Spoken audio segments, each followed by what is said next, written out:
Hi there, it's Christine. Welcome back to my YouTube channel where we're looking at some mix and match magic.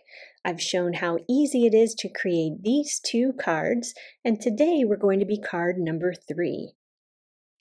Again, I have trimmed down that original pre-printed card base to 4 by 5.25, and I'm going to layer that onto a plain white card base. And then I have another one to do a second card with, exactly the same.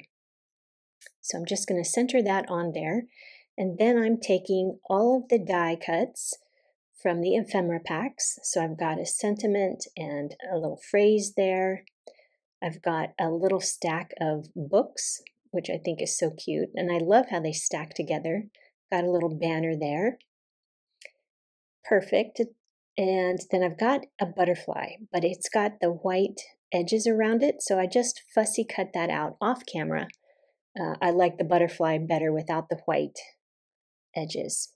The back of the banner is white and would be perfect on this card, but I chose to go with the printed side. And now I'm just adding some foam tape to the back of those banners so that I can set it up in the corner of my card.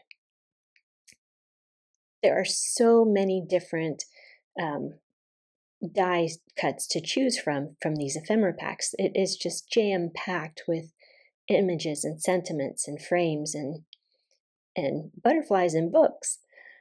I absolutely love it. Alrighty, so there I'm just layering on my pieces.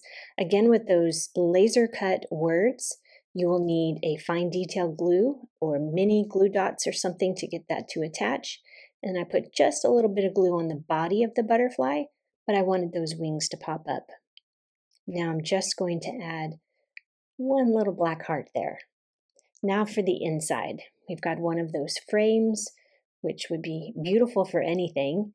I'm just going to situate a shining sun on there, and then the sentiment with foam tape on the outsides, since it's going right over top of that sun. Here's to you. So congrats, I'm so proud of you, and here's to you. 2 cards ready to go for any congratulatory occasion. Join me tomorrow for more mix and match magic as we take those card bases, cut them in 2, and double the fun.